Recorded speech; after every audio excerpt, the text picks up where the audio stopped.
Now, on 105.9 FM and streaming worldwide on the WMAL app. O'Connor and Company. 7:06 on this Friday morning in the nation's capital, but it's not just any Friday. It's early voting day, Virginia. Let's go. Let's go. I know you can't wait.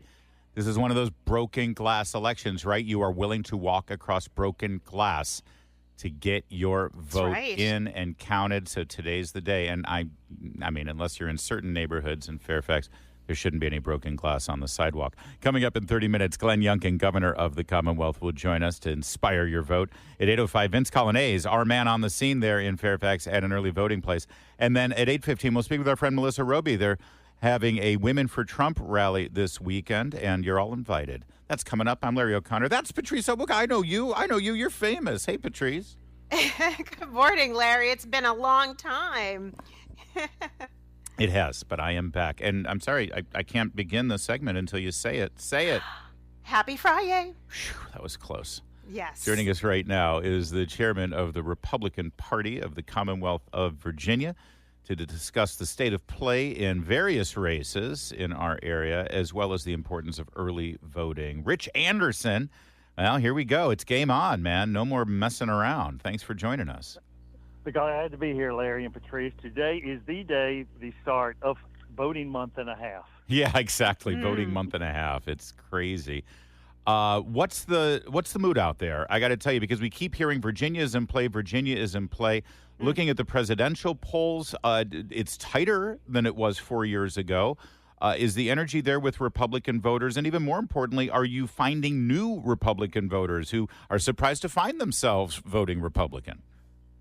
Larry, the answer is yes, yes, and yes.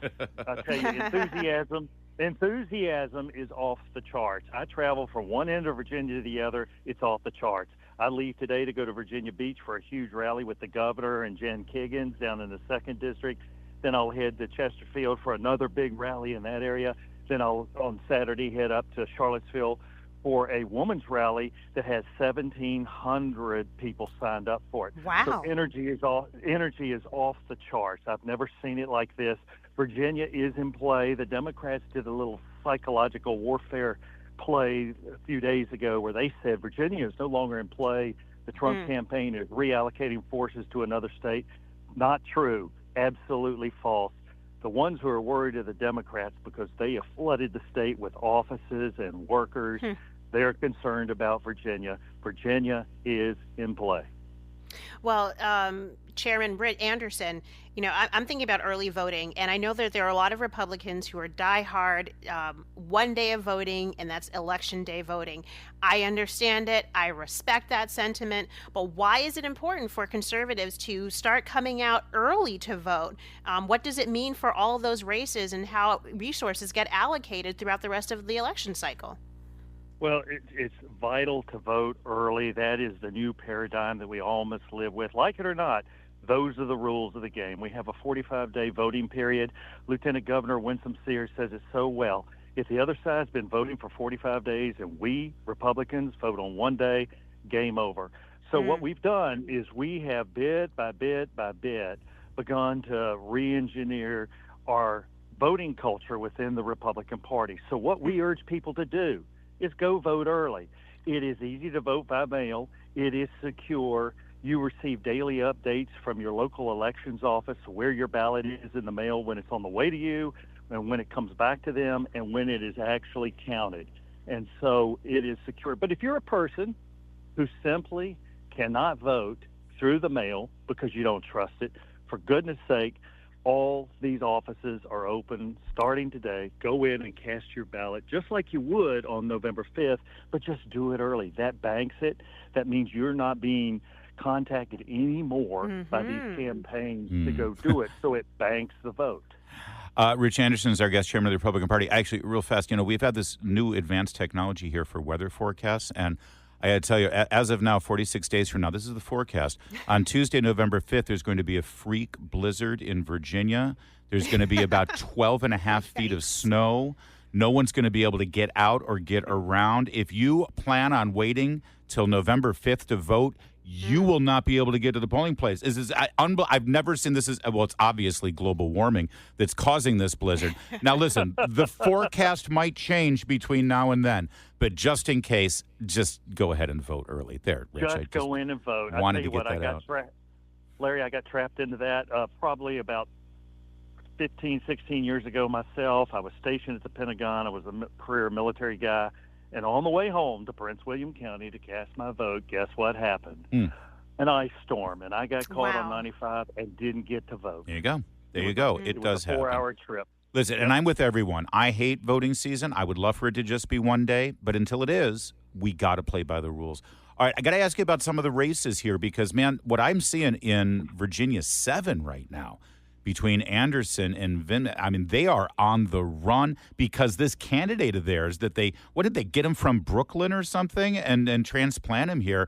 He doesn't even know the district. I heard him trying to talk about what he loved about the district, and it sounded like his familiarity with Virginia 7 is just getting stuck in traffic on 95. Exactly. He is a newcomer to the district. If you'll recall, some months ago when he was running for the Democratic Look at how generous. You are such district. a generous Virginia gentleman. He's a newcomer to the district. He's a carpetbagger. He's a carpetbagger. I'm going to hold you up.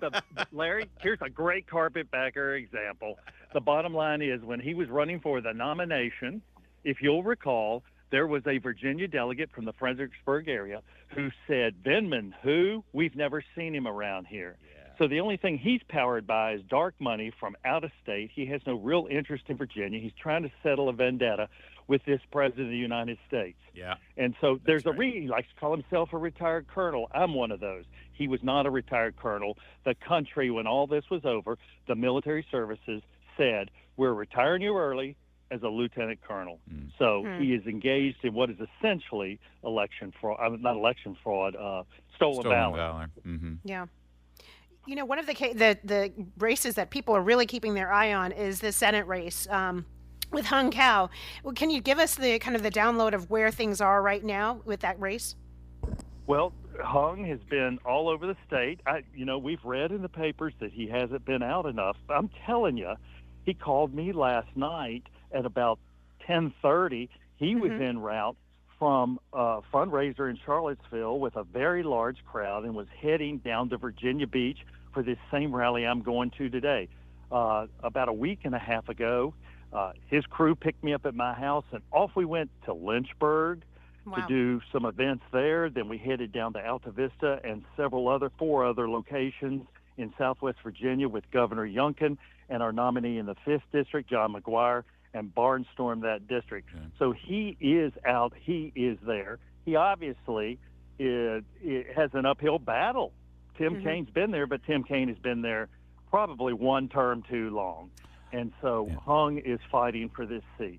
Rich Anderson is our guest. Real fast on voting. It's impossible to talk about early voting today without talking about concerns over ballot integrity, rules, making sure that only those on the voter rolls and citizens vote. We're going to have the governor coming up, and I know he's very proud of the fact that they've purged the voter rolls. But we just had Katie Gorka yesterday, your new GOP chairwoman in Fairfax County. She said something about how a voter registration form was being distributed to non-citizens, people who were getting driver's license, specific non-citizens driver's license, and on the same form it said, and here's how you register to vote. Has that been corrected, and are we sure that there's not more shenanigans like that going on starting today? Well, I feel not fairly good. I feel absolutely certain that that's being fixed, that is being handled. Governor Youngkin can speak with greater specificity this morning, but Governor Youngkin has taken personal leadership of this, not only himself, but through his Department of Elections in 133 electoral jurisdictions around the state. What they have done is they have already identified 6,500 non-citizen voters who are ineligible to vote. They validate the voter list against DMV lists as to who has a valid driver's license, who has a driver privilege card. They do it against jury lists where people have declined to sit on juries because they say they're not a citizen, and several other data sources to validate that. So they have removed 6,500 people so far. Additionally, they have they've just taken a whole array of initiatives. I feel very good about this. You still need people to. You still need poll place watchers, though, and you still need volunteers, right? Where do people go? Here's what I found out yesterday in my briefing from my staff and the Trump staff. 8,500 volunteers have been signed up for our election integrity effort across the state. 5 of them will be allocated to polls to watch, especially in our problematic locations. We have 500 energetic attorneys who are going to be in our most problematic locations. Energetic attorneys, I like that. You could use the word aggressive. Don't call it energetic. Volunteers, we're going to have volunteers flooded all 133 voting locations in the state. Right. And we're doing training. So many people are signing up for this. We are doing training either by Zoom or in person 7 days a week. They are swelling. So, and out in our voting jurisdictions, all of those electoral boards are chaired by Republicans. Make every vote count. There you go. Make every vote count. Every vote counts. Count every vote. And make them fight for every vote they want to count. Rich Anderson. Amen. Have fun today. Amen. We'll talk to you again. All right. Thanks, man. It is, where does the time fly when you're talking about voting? It's 7:17. Sorry, Jamie. What's going on in the Hadid Carpet Cleaning Traffic Center? I love that. When you're talking about voting, all the time flies.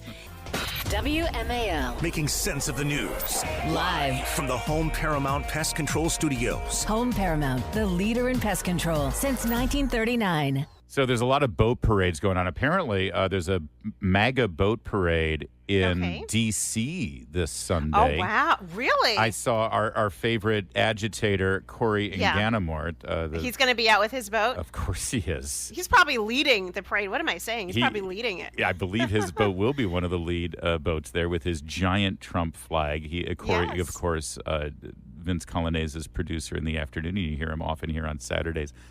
So there's a big boat, and there's boat parades happening all the time. And there's one down in Florida that's going on. CNN sends a reporter down there. I want you to hear it in its entirety, but the imagery here is fantastic. This dude, he's like 55, 60 years old. he's let's just say he's got a dad bod, okay? Yes, he does. He has a dad bod. He's got a dad bod plus, let's say, all right? Little extra there to love. He's got his sunglasses. He's got his shirt off. I think he's holding a beer during the whole time. He is, yeah. And so listen to him explain why he's voting for Trump. But even more, this reporter, this condescending little brat who tries to pick a fight with him, tries to shame him for which, by the way, I do want to say, she pushed back on this MAGA dude without a shirt on at a boat parade more than Dana Bash did when she was interviewing Kamala Harris. So at least we're showing, something from CNN here about a follow-up question. But listen. What's your most important issue? The economy, getting the interest rates down, getting it to where we can afford to live in America. Right now, it's too expensive. Okay, now let me maybe ask a slightly impolite question. But, if you can afford a boat, you're not hurting so bad, right? Can you I'm going to let this finish, but the audacity of someone. What's your complaint about the economy? Can I ask an impolite question? Can I ask an impolite question of you? Why are you complaining about the economy? You've got a boat. I mean, what do you have to complain about? Shut up and vote for Democrats. You've got your boat. Are you kidding me? And by the way, that's not just impolite. That's so insulting. It is insulting. It is so insulting. But it's also very revealing. Because listen, I'm very fortunate. I'm doing well for myself. But when I go to vote at an election and I'm voting because the economy is important to me, it's not because I want my share. It's because I'm actually sympathetic to people who aren't doing as well as I am. Exactly. It's so revealing that from her perspective, it's like, well, you've got a boat, so the economy doesn't matter to you. No, I actually care about my fellow Americans. I care about people who are struggling. And That's I know exactly how to right. help them. You help them by voting these people out. You don't give them more money. Just bring prices back down, and then allow them to keep and cut their taxes so they can keep more of their money. That's an instant paycheck booster right there. Anyway, this is only the beginning, though. I'll let it go now without interruption. But it's just so obnoxious and so typical of somebody out of journalism school. Because a boat costs a lot of money and it's a lot of upkeep. Listen, nobody gave me. I earned everything that I've got. I'm retired military, retired power plant, and I am successful and retired and with boats, jet skis, because I did it right. And everybody has that chance. Whether they choose or not, that's up to them. I would never try to take anything away from you in that way. But what I'm asking is, groceries are probably a smaller part of your budget than, say, someone who's like a little worse off. I think it's interesting that people who are a little bit more comfortable are still so concerned about the economy. Did you see what I'm saying? Because I want my money to go further. I want inflation to go down. I want interest rates to go back down. I want all that. But that covers everybody in the economy. Yes, everyone. Not just me, not just the poor, not just the rich. It covers everybody. Now, something I've heard from some people, tell me if this applies to you, is like they're worried their kids aren't able to afford a house or a car. No. I trained my kids and taught my kids properly. They have great educations, and they're both successful in their careers. Actually, they're doing better than me. that reporter, that's CNN for you right there. Well, and listen, you can be in the middle class and be a job creator for people who work for you, whether it's just one person, the videographer that you hire off of Upwork to do your videos. I mean, it is so insulting that that people don't think inflation, it affects everyone. It does disproportionately affect low-income families, but it still affects everybody. And especially if you have a small business, you understand you are receiving high prices, and then you have to turn around and increase them on people while still managing the income that you have and taking care of your workers. This is what happens when people don't understand economics. Even economics 101 class, that should be required in journalism. It takes a Marxist to shoot everything through the prism of the haves and have-nots and class warfare, and to selfishly say, you've got yours, so what have you got to complain about? You should be voting so we can take your money away from you. By the way, one quick correction. I am told now and informed by the aforementioned Corey Inganamort, who obviously is listening every moment of the day on WMAL, as everyone in Washington is, that the boat parade in D.C. is next Sunday. Oh, next Sunday. The 29th, not this Sunday. But you know what? If Corey's there, it's a boat parade, because that's just how it goes. So he may be there this weekend as well. It's 7:24. Now. On 105.9 FM and streaming worldwide on the WMAL app. O'Connor and Company. It's a busy Friday morning here in your nation's capital, as it is the first day of early voting in the Commonwealth of Virginia on this incredibly consequential 2024 election. Thanks for tuning in here at 7:37. It's O'Connor and Company with me, Larry O'Connor, and that fine woman there, Patrice Onwuka. Patrice, would you like to talk to Governor Glenn Youngkin of Virginia? I absolutely would on this fine Friday. Well, let's get right to it then. You hear his walk-on music. It is the spirit of Virginia's poster child, Glenn Youngkin. Governor Youngkin, thanks for joining us. Hey, good morning. So great to be with you. And it is the first day of early voting. And I have to say, Larry, Patrice, we need to get everybody out to vote. Listen, make a plan to vote early. We have 45 days of early voting. This is, as you said, this most consequential elections. Elections have consequences. And let me tell you, we have got to hold and extend our majority in the House, flip the Senate, and put strength back in the White House. And I just am stunned that I continue to hear Kamala Harris talk about an opportunity economy when she's been in there for 4 years and has done nothing but unleash inflation that has not only been a gut punch for every Virginian and every American when they go to the grocery store or the gas pump or try to buy a house, but on top of that, she sits there and tries to make everybody feel good about the fact that they've done nothing for the last 4 years but hurt Americans and Virginians. This is a huge election.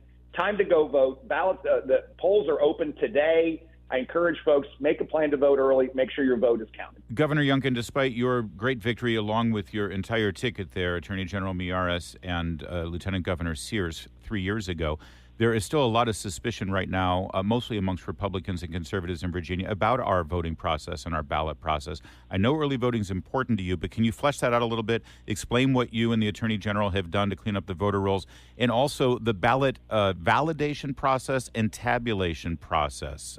Is there anything different this time around that will make people feel more at ease with their votes? Well, first of all, I just want to be clear that Virginia's elections will be secure, and they will be safe, and they will be counted appropriately. And we've done an enormous amount of work since we came into office to make sure of that. And my executive order that I issued earlier this summer went straight to that. First, we've gone to work on the voter rolls.